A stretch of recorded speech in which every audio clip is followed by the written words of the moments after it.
ED বনাম মমতা বন্দ্যোপাধ্যায়। রাজ্য থেকে রাজধানী আইপ্যাক কর্ণধার প্রতীক জৈনের বাড়ি অফিসে ইডি হানাকে কেন্দ্র করে 9 জানুয়ারি শুক্রবারও জারি তীব্র রাজনৈতিক সংঘাত।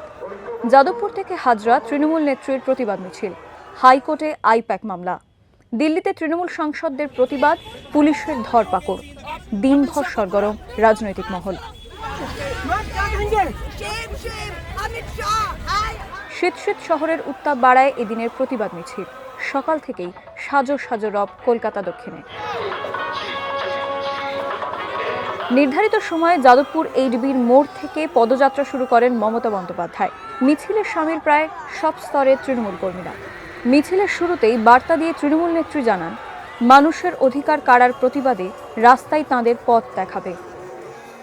দিল্লির বঞ্চনা, লাঞ্ছনা, অত্যাচার, অপমান, অসম্মান, মানুষের ভোটের যেভাবে 2 কোটি মানুষের ভোট কেটে দেওয়া হচ্ছে, মানুষের অধিকার কেড়ে নেওয়া হচ্ছে, তার বিরুদ্ধে রাস্তাই আমাদের রাস্তা দেখাবে। পশ্চিমবঙ্গের শাসক দলের প্রতিবাদের সঙ্গে সঙ্গেই ইডি অভিযান ঘিরে চলছিল একাধিক আইনি লড়াই। বৃহস্পতিবারই দলীয় তথ্য চুরির অভিযোগ এনেছিলেন মমতা। শুক্রবার শেক্সপিয়ার সরণি ও ইলেকট্রনিক্স কমপ্লেক্স থানায় জোড়া এফআইআর দায়ের করেন তিনি। ইডি ও সিআরপিএফ এর অজ্ঞাত পরিচয় আধিকারিকদের বিরুদ্ধে অনধিকার প্রবেশ, চুরি, ভয় দেখানোর অভিযোগ আনেন মমতা।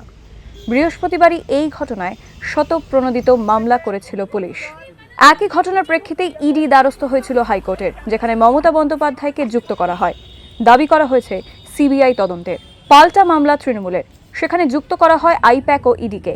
তবে বিচারপতি শুভ্রা ঘোষের এজলাসে ভিড়ের কারণে এদিন জোড়া মামলার শুনানি শুরুই করা যায়নি। 14 জানুয়ারি পর্যন্ত তা মুলতবি করা হয়েছে। যাদবপুর এইচবি থেকে হাজরা প্রায় 7-8 কিলোমিটার দীর্ঘ পদযাত্রা। অনেকে বলছেন ভোটমুখী বাংলায় নির্বাচনী প্রচারের ওয়ার্ম আপ। মিছিল শেষে বিজেপির বিরুদ্ধে চাঁচা ছোলা আক্রমণ শানান তৃণমূল নেত্রী। আমি কাল যা করেছি as a all India Trinamool কংগ্রেসের চেয়ারম্যান করেছি, এবং যা করেছি আমি কোনো অন্যায় করিনি। তুমি আমায় খুন করতে এসছো, আমার আত্মরক্ষা করার অধিকার আছে। চোরের মতো কেন এসছো? তুমি চুরি করে সব মানুষের এসআইআর এর ডাটা তুলে নিয়ে যাচ্ছিলে। তুমি আমার বিএলএ 1 এর ঠিকানা, বিএলএ 2 ঠিকানা, সাধারণ মানুষের দরখাস্ত, তুমি সমস্ত ডেটা আমার অফিস থেকে চুরি করছিলে, যে অফিস আইপ্যাককে আমরা অথরাইজ করেছি। যে কয়লা পাচারের তদন্তে ইডির সাম্প্রতিক অভিযান, সেই অভিযোগের তীরই এদিন বিজেপির দিকেই ঘুরিয়ে দিয়েছেন মমতা বন্দ্যোপাধ্যায়। বলছে কয়লার টাকা কে খায়? অমিত শাহ খায়, হোম মিনিস্টার। কি করে খায়? গদ্দারের থ্রুতে টাকা যায়, জগন্নাথের থ্রুতে টাকা যায় শুভেন্দু অধিকারীর কাছে, আর শুভেন্দু অধিকারীর থ্রুতে টাকা যায় অমিত শাহর কাছে। শুনুন, আপনাদের ভাগ্য ভালো এখনো যে আমি চেয়ারে আছি বলে না ওই পেন ড্রাইভ গুলো বাইরে বের করে দিই না। বেশি লাগালে কিন্তু বলে দিচ্ছি, আমার কাছে সব পেন ড্রাইভ করা আছে, আমি কিন্তু ভান্ডা ফাঁস করে দেবো। পশ্চিমবঙ্গে ইডি অভিযানের আঁচ রাজধানীতেও। স্বরাষ্ট্রমন্ত্রী অমিত শাহের দফতরের সামনে বিক্ষোভ দেখান মহুয়া মৈত্র, শতাব্দী রায়রা। সেই সময় পুলিশ তাঁদের বাধা দিয়ে চ্যাংদোলা করে তুলে নিয়ে যায়। ईडी को लुटेरा डकैती करके हमारा इंफॉर्मेशन ले रहा है। बंगाल में हम जीतेंगे, जो भी कर ले। तो हम हरा के रखेंगे। ইডির তদন্তে কেন বাধা দেওয়া হলো সে প্রশ্ন তুলেছেন কেন্দ্রীয় মন্ত্রী রবিশঙ্কর প্রসাদ। ममता जी, आपको घबराहट क्यों है? The BJP would like to ask Madam Mamta ji, what is your linkage with that consultancy firm? आपको इतनी घबराहट हो गई? वो तो कंसल्टेंसी फर्म कई का काम करती है।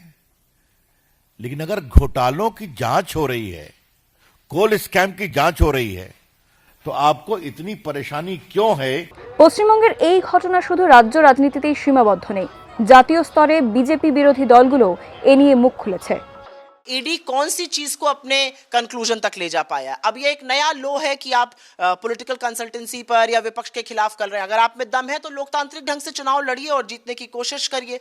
आप बजाय ये करने के आप विपक्षी सांसदों को, विपक्षी मंत्रियों को, विपक्षी राज्य सरकारों को डराते धमकाते हैं, ईडी भेजते हैं। तो ईडी की कोई विश्वसनीयता नहीं है। ईडी मोदी जी की कठपुतली है। बंगाल में आदरणीय ममता जी की सरकार के लिए काम करने वाली एजेंसी के ठिकाने पे छापेमारी करना, लैपटॉप और अन्य सामग्री को जब्त कर लेना जो एसआईआर की प्रक्रिया में भाग ले रहे थे, ये बताता है कि भारतीय जनता पार्टी कितना डरी हुई है। এসআইআরকে কেন্দ্র করে তৃণমূল বনাম নির্বাচন কমিশন, তার মধ্যেই ইডির সঙ্গে সমুখ সমরে। কেন্দ্রীয় সংস্থার সঙ্গে সংঘাতকে রাজ্য পেরিয়ে জাতীয় স্তরে পৌঁছে দিতে পেরেছে তৃণমূল। তাতে শাসক দলের ভোটের ভিত কতটা পাকা হবে তা প্রশ্ন সাপেক্ষ। তবে রাজনৈতিক মহলের বিশ্বাস, দুই সংঘাতেই ভোটের নান্দিমুখ পশ্চিমবঙ্গে।